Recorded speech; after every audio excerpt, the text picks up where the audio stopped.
good evening, good evening, ladies and gentlemen. We are here on a Tuesday evening. I know everyone is normally used to seeing SEC Sean host, but when we are a team, we step in and we do what we got to do, which is called work, and we love working together as a unit. And we not gonna keep people waiting. We are sitting here this evening with the man that put us all together, as post game say, the living legend, and we call him Unk here in the city. We call him No No. It's so many names, but how are you doing this evening, Unk? As I call you amongst a few other names, and it's good to have you on this evening as well. I'm feeling fantastic, nephew. Glad to be on with you this tonight.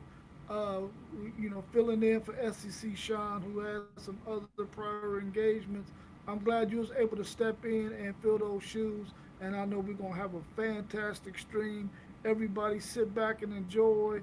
Be interactive with us.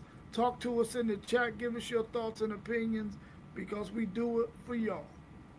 Yes, indeed. Yes, indeed. As you said, and last week was the 2 year anniversary.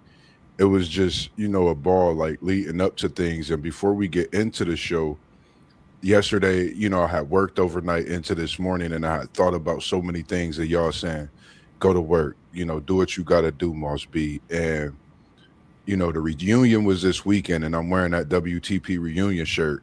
And I was able to work with a lady by the name Miss Mary. And not knowing another lady I call within our work group at a different store, I call her Mimo. And they haven't seen each other in like 4 to 5 years, and I knew what store she worked at. And she said, we got to go see her. And, it was special for me to be able to cover that shift and be able to see her to make that happen this morning and for them to finally see each other over the years. So for me, that was, it brought so many things as far as in how we step in for each other and cover things and the things that can happen when you do those things.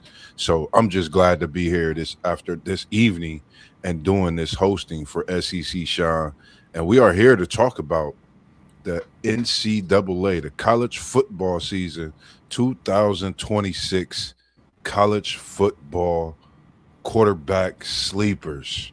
The quarterbacks that when you think about, they may have came off an injury, they may have just been there watching another starter progress over the years, being that next man up to get that experience. And you never know, they could bring their team to a playoff, they could bring them to a championship, they could get in that Heisman seat, they could get to that NFL draft. So for us, we gonna bring you some of our thoughts on that position. And what's your thoughts when you think about quarterback sleeper? I'm gonna ask you that when you think about a slept on quarterback. Well, a lot of times, they always throw out all of these quarterbacks who we expect to be really, really good based on what they did the previous season, and we know they're going to come back and improve on what they did. So they're living up to the hype. But when you start talking about sleepers, these are guys that come out of nowhere, and every year you have a quarterback or 10 who come out of nowhere and really light it up. I mean, Yeah. if you think about Trinidad Chambers was not the starter at Ole Miss, but when he got his opportunity transferring in from a lower level group of five school, he wasn't even a group of five school. It was maybe a division 2 school. He got out there and he balled out. This year, he's not a sleeper, is he? He's one of the main dudes that we're looking forward to seeing play this year. So when you start talking about sleepers, you're talking about guys who are, we know they got all of the tools, but they just haven't had an opportunity to play yet. They either were sitting behind some veteran guy who knew the system and you just got to wait your turn, or it might have been a guy who came out last year, got injured, wasn't able to finish the season. Now he gets his opportunity to come back fresh off an injury and make some things happen. And his name may not be mentioned with all of those names that we've talked about in previous videos, especially when we did our top 10. So sleeper guys are guys that we know or probably out of school that and from a small school and they transfer to a bigger school. We waiting to see what they can do at that level, or guys who have been injured, or guys who have just been waiting their turn to play. Yes, sir. Yes, sir. I agree. And the first question, and we appreciate you, SEF Seth the Good, coming in and joining us this afternoon into the evening, as well as everybody else. Who's your guy when we talk about quarterbacks? You could name multiple. I have quite a list, but I have a few. Who's your guy at QB when we think about quarterbacks last year coming into the season? Not to sleep on. If you watch the thumbnail, we seen CJ Bailey in that header, but I'm sure that's a lot of people's guy. But who's your guy, even if it's CJ, to not sleep on this year in college football? Well, when you threw the question out to us in the chat earlier today, I said I'm going to focus on two guys that I know my Texas Longhorns are going to face. One guy they got to see last year when Taylor Green went out hurt at Arkansas, KJ Jackson. This guy, 6'4", 225, dual threat guy, came in against Texas and went 17 to 26, 206 yards, a touchdown, and he also ran for another touchdown. I really like him. This is a guy who he didn't play a lot, but he threw 54 passes last year, and he had 0 interceptions and 3 touchdowns, 11 carries, 52 yards and 2 touchdowns. A guy that's shown that he can make some plays when given an opportunity. Now we know he was playing behind a really dynamic quarterback in Taylor Green who could do a lot of things at 6'5", 230, could run like a gazelle, had a good cannon for an arm, and now KJ Jackson is going to get his opportunity to lead Arkansas. And I think this young man, after coming in that game against Texas, he showed after those first 2 drives that he could settle himself down and make some plays. And he did just that. And I like the way he came in and kept his poise and led their team down on 2 or 3 different other scoring drives. So that's one quarterback that I was looking at and looking forward to seeing this year when he starts the season. Because when you think about the SEC and the style of play, we all know that dual threat quarterbacks are nightmares for every great defensive coordinator. And I think KJ Jackson has an opportunity to be that way. Hopefully, he can get some wide receivers to step up and play big for him. I think the scheme that they will run with their new coach will be timely for him. As long as he gets that system down, I think he'll hold off AJ Hill for the starting position. Another player who transferred in to Arkansas to compete against KJ Jackson for that spot. I agree, and we're gonna welcome in our main man, mid post. I'm gonna say low post, mid post, and then he's taking it to the high post. Post game sports. We appreciate you joining us. How's it going this evening? Going well, man. How you fellas doing? Man, feeling Doing pretty great, good, man. doing We great. can't complain, man. It's a great day. It's a little hot here in the Midwest, and I'm sure you feeling some of that heat as well where you at. And we are talking about the slept on quarterbacks, and we gonna pick you up to speed, but ask you those questions as well when you think about a slept on quarterback. What's your thoughts? And then you could go ahead and give us one of your guys not to sleep on at that quarterback position. And we appreciate you, Cookie 23, tuning in this evening as well. Yeah, man. It's quite a few players that I think about when you say I hear a huge echo. Same here, same here. Am I good? How about now? Yeah, you good. Okay, so nah, I still got an echo.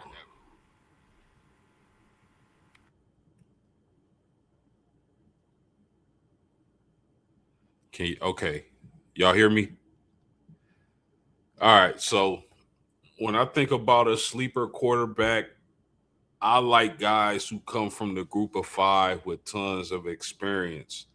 And one of those guys that come from the group of five with tons of experience is actually J.C. French, the quarterback from Georgia Southern, going to Cincinnati this year.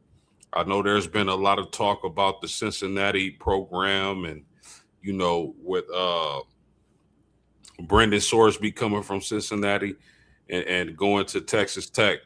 But here's a guy who compiled for 45 touchdowns while at Georgia Southern. And the reason why I like him so much is because, like I said, he's coming from a program at Georgia Southern where he has had tons of experience throwing the ball, running the ball, making plays.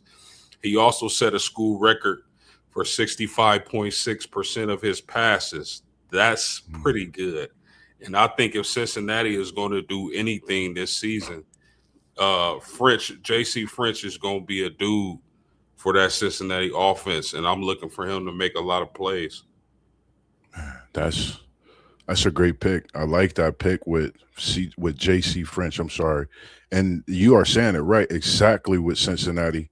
If they want to make that move with him playing very well this season, I believe Cincinnati can become something in that Big 12. So that's definitely going to be something to key on. And for me, one of the guys, it's an ACC team, and I had thought about this guy, and I was looking at him. Didn't play much, but the thing that I talk about when it comes to QBs is the ones that's willing to wait, take that opportunity, watch and learn. And this is Christopher Vizina from Clemson, who's watched the quarterback and Kate Klubnik, who we know had a shot, Heisman, possible national championship with Clemson. He's been there for year after year watching Kate Klubnik. And for me, I'm interested in watching what he could do with the weapons of having Wesco Jr. and Bryant at those 1 and 2 positions this year moving forward for Clemson and that ACC, which I feel is going to be tougher than what most think with the addition of these new quarterbacks into the conference and the playmakers that they come into the conference and have to throw to as well. So that's one of the quarterbacks that I looked at and I thought he has it right there in his arms. He just got to do his job and get it done. Any other thoughts on, just thinking about when we talk with sleepers as we dive deep into more and a few more possible quarterbacks to look at when you talk about sleeper quarterbacks? And I'm going to go to you post game and I'm going to come to you with that thought. So you want another sleeper? Another sleeper from you post. Sure, man. I'm going to go to Colorado and I'm going to say that Julian Lewis, the quarterback, is a sleeper, a guy who can really break out this season. He was highly touted coming out of high school, 6'1", 190. Got a little action last year, but didn't play too much. He has a lot of raw talent, a lot of arm talent. And I think, implementing that go-go offense, which Coach Prime has brought in the OC to do, I think he's going to be able to hit guys like Danny Scudero. He got Ross, Texas guy, DeAndre Moore, transferred to Colorado this year as well. So I think, in that go-go offense, Julian Lewis is going to have a real opportunity to put up some big numbers. I don't know how good Colorado is going to be. I don't expect them to be one of the players in the Big 12 this season. But I think Julian Lewis can put up some solid numbers this year with with targets like Scudero and Moore. And also Atkins at tight end. So one of my sleepers for the 2026-27 college football season is going to be Julian Lewis for the Colorado Buffaloes. Ooh, I like that. And I'm going to come to you, Unc, with your next one. Unmute you. Yeah. My bad, I was muted. No, you good. I like that pick you picked in Julian Lewis post game because when you think about Brennan Thompson and that go-go offense, He had DeAndre Moore when he was at Texas. When he was at Texas a few years ago, and DeAndre Moore was on that roster, trying to find his way through because he was dealing with some injuries early when Brennan Marion was there. So I know that's going to be a really good couple right there when it comes to that passing game. He's going to find that DeAndre Moore is one of those guys that's going to be where he's supposed to be. He's going to run good routes. And I like that Julian Lewis pick that you got. For me, I'm sticking with some of the teams that I know Texas are going to play who are going to have new starting quarterbacks. I'm going with Austin Simmons at Missouri. He's coming in to replace Prabula at Missouri, a guy who played at Ole Miss last year, ended up getting injured. But listen, he played against Georgia and he played against Kentucky before he got hurt in that Kentucky game. He had 576 yards passing, 60% completion, 3 touchdowns. Now, the sad thing was he had 4 interceptions. But I think in a style of play at Missouri where they're going to be run heavy, that's going to help him out a lot. And he's also a guy who was 6'4", 215. So really good quarterback size, nice height, can see over the offensive line. I think he's going to have a really good season because it's going to be a scheme that is based on running the football. And I think he has an opportunity to really improve himself, especially as a pro-style quarterback, because in the NFL, they want to be able to run the football.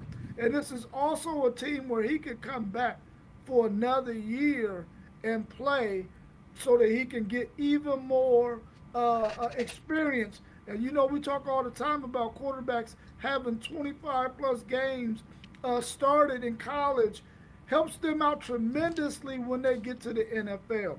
So the next guy I'm high on at Missouri, a sleeper, is Austin Simmons.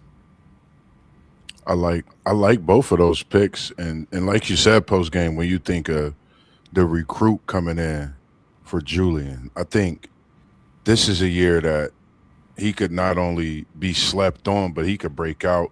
He could have great a year. And like you said, that go-go offense is fast, the hurry up, the speed. And they said over in Colorado, Kemp is looking very good to start this year. And it's nothing I think that you would like to see better, but Prime doing great work in Colorado as he's done so many great things since he's been there and a part of that system and a part of that university as well. And for me, another kid I went to in this quarterback sleeper, he actually played a lot last year, and I stayed in the ACC again with this one. And for the next one, I'm gonna throw a couple names out there. And what I'm gonna do when I throw those names out there, I'm gonna go to Unc first, and then we're gonna go to Post, and I'm gonna just ask your thoughts on a few of these quarterbacks, and we can step into a deeper bag when we talk about some of these sleepers. I'm gonna go to, I hope I say the name right, Jaron Kawhi Sagapolatule out of Cal. He had 3,454 yards, 18 touchdowns, 9 interceptions. And the thing about this QB, JKS, is he had big games at Louisville and SMU, and they both were wins. One in overtime against Louisville, and that was at Louisville. And then he won a big game where he threw 4 touchdowns, both games over 300, but 4 touchdowns against Louisville, and a 38-35 win. And an OT win was 29-26 at Louisville. So that's a quarterback I will definitely have my eyes on, because when you talk about big wins like that as a freshman and you come in to your sophomore season, I don't know if people could continue to sleep on you. I think you woke them up with those wins. When I overlooked things, you definitely woke me up. So 6'3" sophomore, 220. JKS is what I'm going to call him, out of Cal, and just one to definitely keep an eye on. Yeah, it's definitely got to be JKS because I'm not about to mess up that young man's game. But listen, when you can come in as a true freshman and get 13 starts, You're halfway there to that point where we think he should be playing 25 starts in college football. Helps your career even more when you start talking about playing in the NFL. A true freshman who threw for over 3,000 yards, played against some really good ACC football competition, played in some really tough places to play when you go on the road. I feel like this young man, after this season at Cal, unless he want to continue to work on his academics there at Cal, which is one of the better schools in the country when it comes to academics, someone will definitely be knocking on his door to get him to transfer. They're going to throw this guy a bag. If he picks up stats like he did as a true freshman this year for Cal, and we know Cal isn't going to be one of the better teams in the ACC, but that doesn't mean he can't go out there and ball out, because you know that the players that they have are going to be really smart. They're going to know what they need to do, and they're going to be talented enough to make some plays. And I'm excited about this young man as well. I think his sophomore year, after starting all those games as a freshman, is going to be lights out. I'm really looking forward to him keeping his team in games, which is going to make teams at the higher level of Power Four really look at maybe having him transfer in to their school. He's going to be a hot commodity. His agent is going to be getting a lot of phone calls. Yeah, and it would be nice for to see him actually stay at Cal. When I was looking at him coming in, and my biggest thing is changing the university, changing the whole outlook on a program. And when you think of JKS, he's that leader, and you can't ask for much more as a freshman to lead your program, and that would bring so much more in. For me, the JKS young fella, money's the root of all evil, man. Let it bring you in for a great thing and loyalty and what they ask you to come to the school for. So that's also one that I will definitely be keyed on as well this season. When we think about the sleeper quarterbacks, is there any thoughts that come to your mind when you think about the battle that they have going in Tennessee with Faison Brandon and George McIntyre? I think that's like an NFL duel going down right now in training camp, and it's a battle for the ages, I think. Any thoughts on that? Because I have both of them on here as sleeper quarterbacks, because you don't know if one will possibly transfer or one will just stay and back up the other in the years to come. Well, I'll say this to both of those young men and anybody watching. You have an opportunity to play quarterback, whoever gets the job, for one of the really, really good offensive minds in Josh Heupel. He is a guy who loves the long ball. He loves to get the ball into the hands of his wide receivers. He draws up some really good schematic offensive sets. You go out there and you be a student of the game, and you learn from this from Josh Heupel, you will be a much better quarterback. And Tennessee is not expected to be that great, even though they got a lot of talent on their team. They just don't quite have all the pieces there yet. But for those two young men, they got a golden opportunity to come into one of the blue bloods of college football in Tennessee. You got a chance to play in front of some really great fans in Knoxville. I'm telling you, if you get a chance to go and be the quarterback for them with a great coach, the great history, one of the Paytons was there, you know what I'm saying, and we know what he did in the 4 years he was there at Tennessee. You have an opportunity to really, really ball out. And I think this is another one of those quarterbacks that Texas is going to face during the season. They're going to get Texas early. Maybe later on in the season, this guy will learn a lot from that Texas game, whichever one gets to start. And they're going to be able to really build on something for the rest of the season. Another quarterback I think people forget about is One, I was a former Big 12 Freshman of the Year, and he's in a Lane Kiffin offense. And we know Lane Kiffin is a mastermind. We know injuries has derailed some of his young career that's just got it started, but dual threat, and we know what he could do at the air. One take, Zay got me hip to him, and I'm speaking on Sam Levitt. What's your thoughts on Sam Levitt? And I felt he was a sleeper because not just the injuries, but now coming into LSU, it's big shoes to fill. I think they have vibes of Burrow, Chase, Jefferson, that whole championship vibe now with having Kiffin and having a quarterback. What's your thoughts on that along with that defense, Sam Levitt? Man, I love Sam Levitt, and like you, one take Zaya turned me on to Sam Levitt as a freshman. The year that he in that Arizona State team took my Texas Longhorns down to the wire in that bowl game, man, they had me on pins and needles. And I feel like Sam Levitt has a chip on his shoulder because he has never really been completely healthy. He has some injuries as a freshman.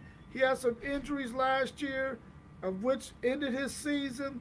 He gets an opportunity at LSU with arguably the best offensive coordinator or the offensive mind play caller in the country in Lane Kiffin. I think Lane Kiffin understands that I don't necessarily need for Sam Levitt to be a dual threat quarterback. Yeah, we need you to do extensive plays with your athleticism, but I don't necessarily need you to run the football.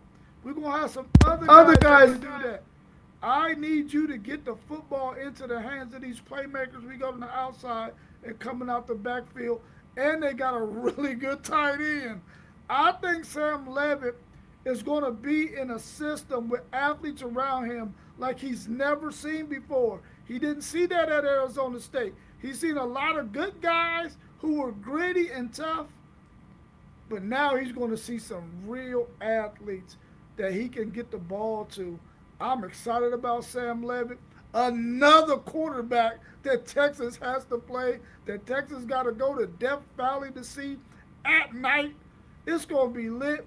It's a later game in the season too, which means he's going to have time to really gel with his teammates and get ready for a game like that against Texas, which is later on in the season, which I think is maybe game 10 or 11 on the schedule.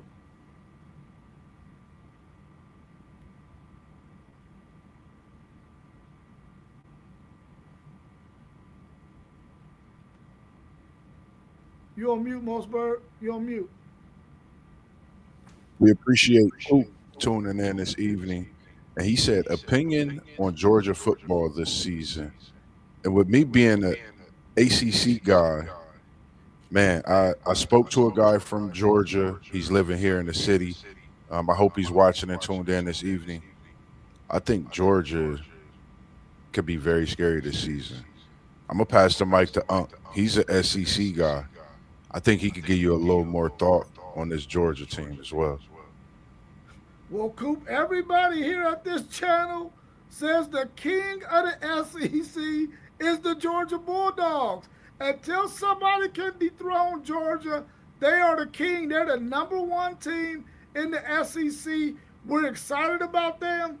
Even though they don't have Will Muschamp as their analyst, we already knew that Kirby Smart was the brains behind that defense. They're going to have a really good defense this year. They're going to have a really good offense. I think they're going to run the ball a lot more with Frazier and possibly get Frazier over 1,000 yards, even though they're going to use their two-headed monster. I just think they're going to use Frazier a little bit more than what they did last year to get him over 1,000 yards. And the tight ends for this Georgia Bulldog team, they are legit. Those guys are they might not be Brock Bowers, but they ain't very far behind either. I really like Georgia. I like their coaching staff. I like their offensive coordinator. Of course, we think Kirby Smart is, in my opinion, the best coach in college football. We really love Georgia. And until they get dethroned, and I think they're going to get beat for the SEC championship this year by my Texas Longhorns. But I'm telling you right now, I'm glad we don't play them in the regular season. Man, that's a good one. And I feel the same way like you, Unc. I'm going to piggyback you with that. I think Georgia's a heck of a team, man. When you think of Gunnar Stockton, think is he going to have a Heisman season? Having tight ends like that, having a running back, and being Gunnar Stockton.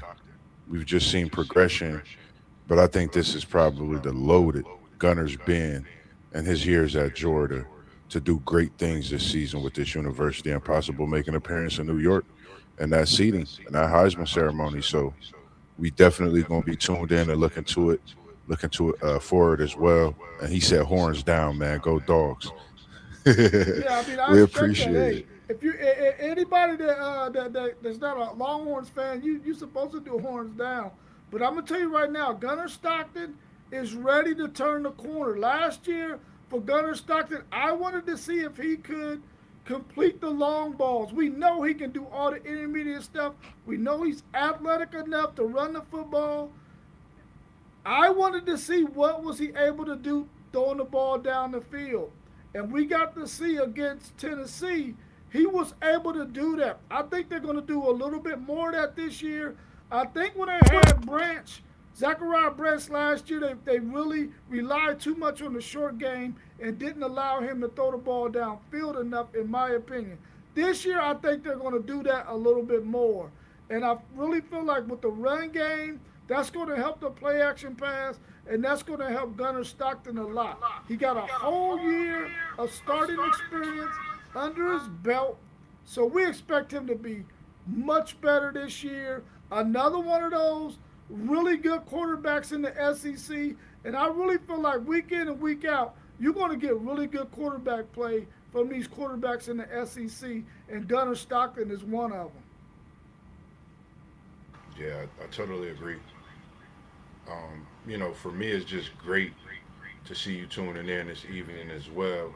And he got another question before we get right back into it. He said, the best college football game y'all ever seen, is that on TV? Is that up close live? What's your thoughts on that one? Cool. Well, I mean, I don't want to sound like a homer, but the best college game I've ever seen has been the national championship game with my man Vince Young and those Texas Longhorns against USC. In fact, if you really look at the two best Rose Bowls ever, it might be the ones that Texas played in the year before against Michigan and the next year against USC, a USC team who was going for, I believe, a third national title in a row, or maybe even a fourth. I feel like that was the best game I've ever seen, simply because it came down to the wire. It was a back and forth affair, and a guy put on his cape and led his team to a national championship in the closing moments of a game. That's what you want to see when you see great games. And I'm going with that Texas game over USC as the best game I've ever seen. Man, that's we're gonna get right to your games, man. That was a great one. For me, it was 31-3 Florida State, Florida being down, coming back, and then I had the thoughts of that Florida State Auburn game, keeping that streak going on that 33 straight that we had, that Jameis to Benjamin. Oh man, it's just so many games I think about, and I think that game that you just spoke on probably is definitely, if not the most iconic game. I even remember that game. Oh man, that was just a crazy thing in the city. You would have thought it was an OSU game because the city was even out that whole weekend after that game went down. So it was just a great thing to see what Vince Young did in taking down a dynasty and what we've seen in USC. And it's good to see you in here, Liam. We appreciate you tuning in this evening as well. Big support, man, to Liam. Make sure y'all go tap in and follow his channel as well. Post game, he said, agreed. USC Texas was outstanding. Also Notre Dame, USC, the Bush push. And he said he met Kirby Smart as well. Cool. Georgia all over the place. And then he said, "Hey guys, as Liam did, and we appreciate you all tuning in with the comments." And Liam said his was the Texas versus Texas Tech Crabtree. Liam, that is a game we talk about here. Was the stadium really elevating in that game? Did you literally bounce while you were in the stands, in the crowd, or on that field turf? How did it feel in that game? And as we, continue into these sleeper quarterbacks for this 26 year, we was just speaking on Sam Levitt. I had Kenny Minchie down out of Kentucky.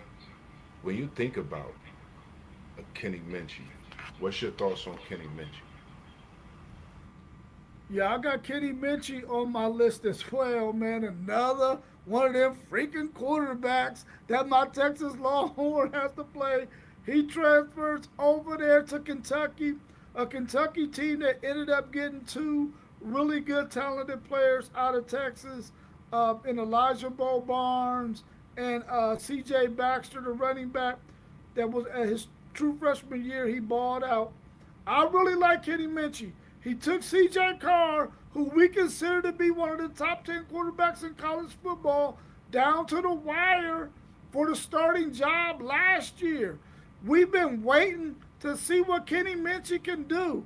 We've heard our man post game, and we heard our homegirl Millie G talk to us about both C.J. Carr and Kenny Minchie, because they both feel really highly about both of those quarterbacks. But Kenny Minchie will get his opportunity to be the starting quarterback for Kentucky. Now, he has a really tough schedule that he's going to have to navigate. But I think Kentucky is one of those teams that bring in a new coach, which is going to be a new offensive scheme and a whole 9 yards. But I think he's a guy who's been in a really good system at Notre Dame, and he'll know how to carry himself, how to prepare, how to be ready to take on the job as the number one quarterback at Kentucky. I really feel like this young man is going to be the difference for Kentucky in a lot of their games. And when you watch Kentucky over the past couple of years, they've always given somebody who was highly ranked in the SEC a scare. They should have beat Texas last year. They should have beat Georgia the year before that. They've always had somebody on the ropes. I really think that Kenny Minchie is going to have a fantastic season, and I'm excited to get to see him play. And I hope that he stays for another year and gets 2 years of playing time up under his belt. But I'm high on Kenny Minchie as a sleeper, and I think he's going to do some big things this year. I agree. As post game said, he gonna ball. And Liam said, live arm, more mobile than you think. And for those tuning in, we appreciate y'all tuning in through the echo. I'm trying to figure it out myself as I'm going and trying to figure it out why it's going on. But as we go to the next one that I thought a lot about, and he played enough for me and give me glimpses in big games. Kamari Taylor, Mississippi State. Like this kid, 629 yards, 5 touchdowns, 1 interception. I think, you know, it's only, if you think about Mississippi State in the season, they started off being undefeated, then going through that tough stretch of the SEC.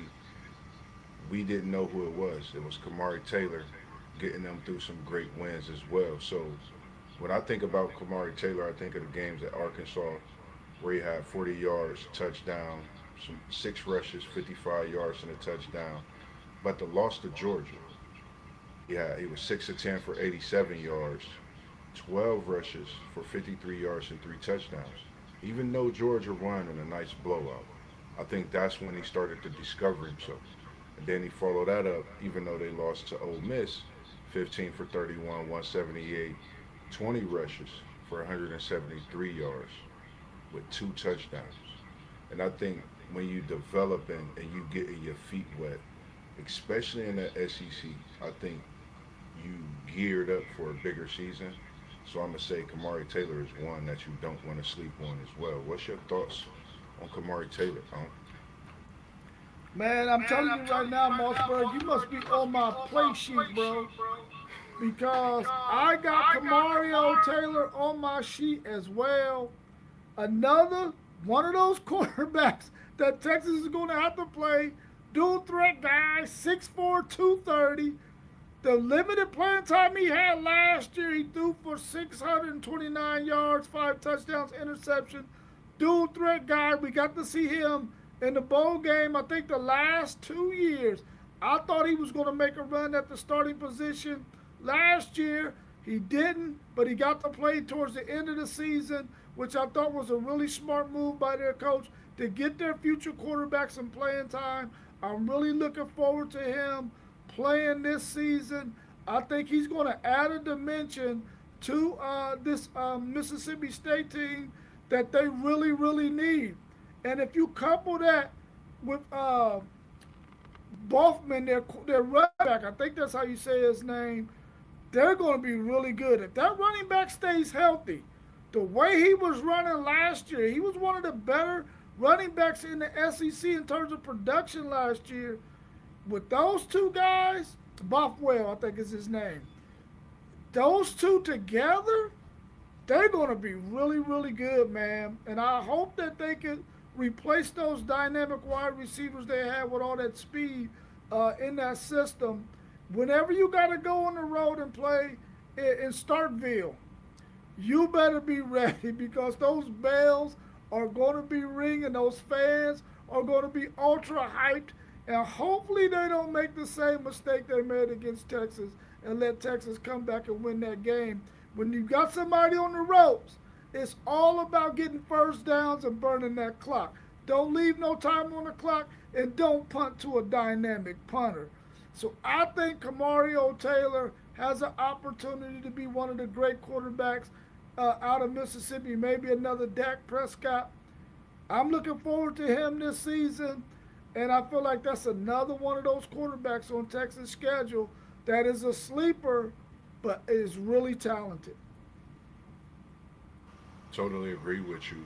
And it's crazy that we picking some of the same names. I think that just goes to show that we really do our study. You I'm Neff. That makes perfect sense. And then another quarterback, before we get to my guy, one of the main guys I think will have the biggest year by far, and a lot of people still sleeping on him, but the one before him is Bo Perbula, transfer from Missouri, coming over to Virginia, dealt with a couple injuries. I just want to see this kid do great things, you know, coming over to the ACC from the SEC, that experience, even though he had an injury. I think that helps overall, you know, that experience. And then you're talking about 1,941 yards, 11 touchdowns, 9 interceptions.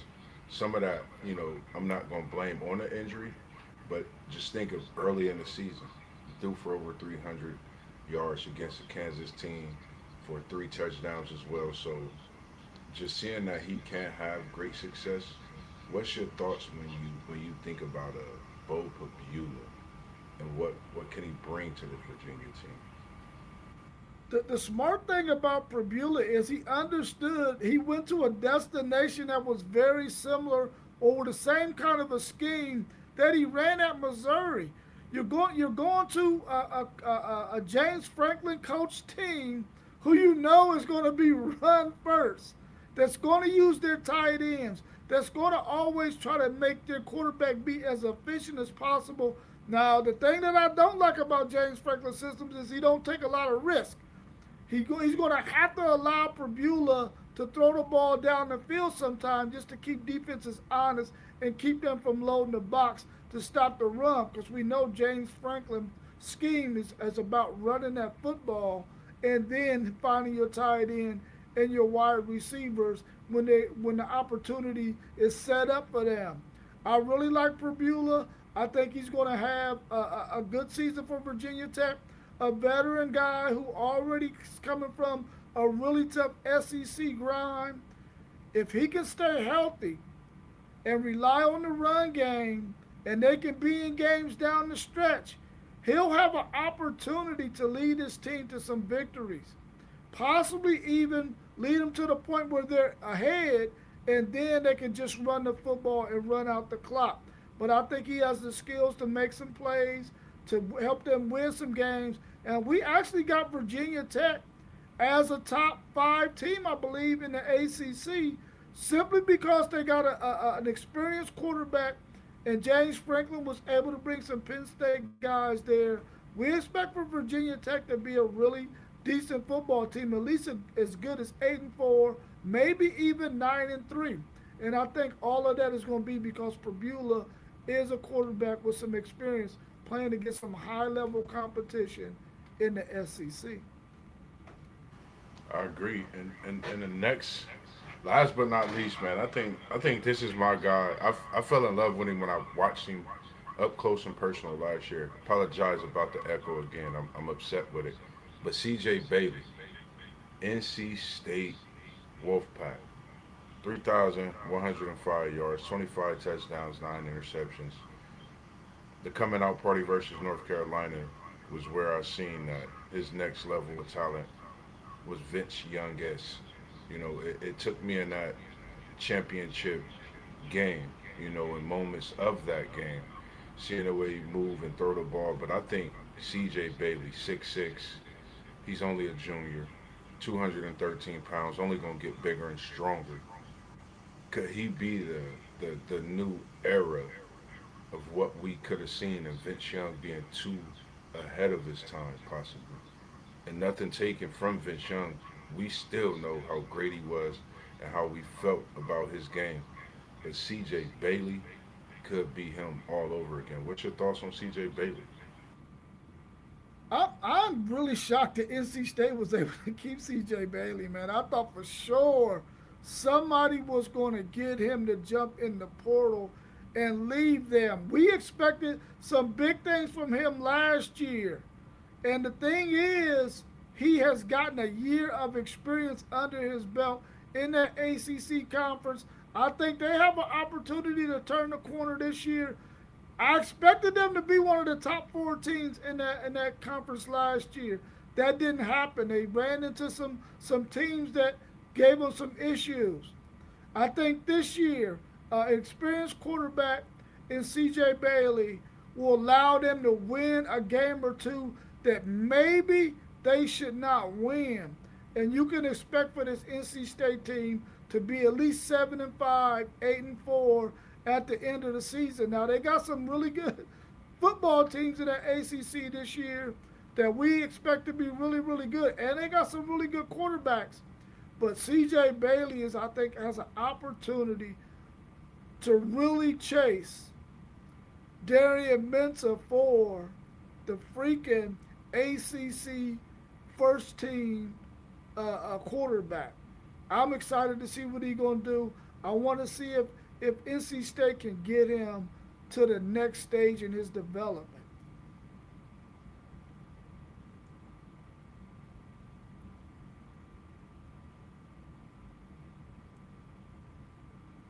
You on mute, Mossberg. As we nearing the end and talking about the quarterback sleepers, we can't not talk about statistical leaders. When you talk about passing yards, touchdowns, even a possible leader in interceptions, what's your thoughts out of all the names that we've mentioned, even if there's one that we haven't mentioned, when you talk about sleeper quarterbacks? Who could lead this nap bag as we talk about sleep in the statistical category of passing yards this season? Out of all the people that we named, I probably have to go with Sam Levitt, man. I think Sam Levitt in a Lane Kiffin offensive scheme with weapons, with a dynamic tight end, is probably going to be the guy out of everybody that we named that will lead that group in passing yards, touchdowns.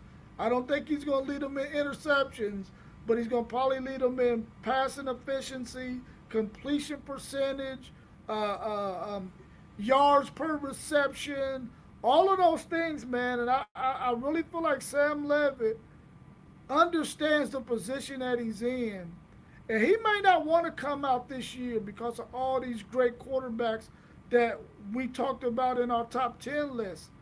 He may want to come back another year in Lane Kiffin's system and lead that LSU team to what could possibly be a national championship run in 2027. I'm going with Sam Levitt as the passing yards leader out of everybody we named today as our sleeper quarterbacks. And that's a great pick. It was tough for me. It was really a toss up, I think, between three. Sam being one, J.K. as being the other. But I like this C.J. Bailey kid. It reminds me of me being an ACC guy. I think of the Russell Wilson effect. Him being a lot taller. They have a run game, and they have a tight end that can not only block but he could pass catch. And the ability that C.J. Bailey brings at that dual threat position. I like the ability of him. And, I think of Lamar Jackson and players like that. You think of those when you think of within the conference. His ability to change the game within a snap of your fingers if you get any kind of opening. So I'm gonna go C.J. Bailey. I'm gonna go C.J. Bailey, and it was tough, but I'm gonna go C.J. Bailey. I think his season could get better than what it was last year, just like you said, from having that experience as well. What's your thoughts when it comes to interceptions? Who you think would lead in interceptions out of this group?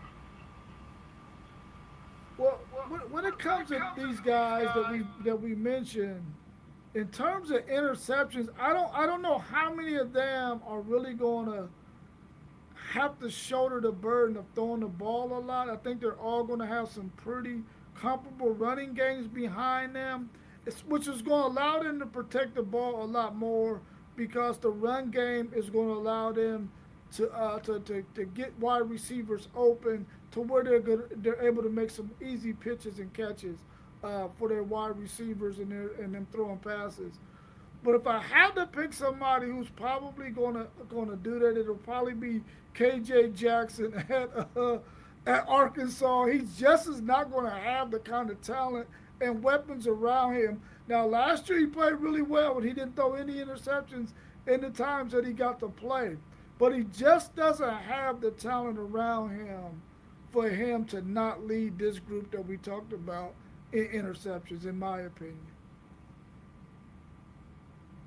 That was, I like that pick. Because I wanted to say maybe possibility of the kid from Clemson, but I did, when you mentioned that about, being at Arkansas, that vault that they got to go through of that schedule. We know how tough their schedule is this year. I think, I'm a second that and go the same way with you on that KJ Jackson. Nothing against his talent. We just throwing it out there and possibilities and predictions when it comes to this. It's a tough thing to do for us, but we just respectively throw our predictions out there with it. But we wishing you a great season as well on all these quarterbacks that we spoke on. And for you to be mentioned when it comes to quarterbacks that slept on, it makes me think about quarterbacks that's been drafted in the fifth round, seventh round, that's been not just Super Bowl champs, but you talk about those guys being the GOATs. And you talk about the next level, increasing because some of the things that they've done and wanting to be a champion and wanting to be an MVP. So many different things when it comes with being a quarterback. It starts from being a leader and, taking that time to get better, not just in a weight room, in a classroom, but on the field where you put work in before you hit that field and step on that field on game day Saturday. So we love slept on quarterbacks, for me because I think it shows how tough you are, the fight that you have in you and that you're willing to go out there and put the work in to become successful. So that's always a great thing to see that we could talk about quarterbacks that you sleep on because there's always a tier one and everyone's trying to get there. But we talk about you in that tier one category still with you being slept on and hoping that you can reach that tier. And maybe this could be a season to shock a few and sit in New York. So from myself to you, hey, We would love to see one of you guys, maybe more, two or three, sitting in those seats in New York and not being slept on the rest of your career as we speak on you this evening here at WTP Sports News. Anything you want to say to any of the people this evening before we get out of here, Say that last part again. Anything you want to say to anybody before we get out of here this evening? You know, for all of these quarterbacks that we talked about, the NIL era is here. Take advantage of the NIL era and getting some more experience playing college ball, especially under some of the dynamic offensive coordinators that some of them are going to play for, some of the offensive minds that they're going to play for. Don't be in a rush to put your name in the NFL hat. NIL is here. You got an opportunity to make comparable money. If you're not going to be a first or second round pick, or maybe even a third round pick, you can hold off and stay for another year, get some more experience under your belt, get as much college playing time as you possibly can. It puts you in a better position if you had a skill and a talent to play at the next level, which is the NFL, if you get a lot of college playing experience at the quarterback position.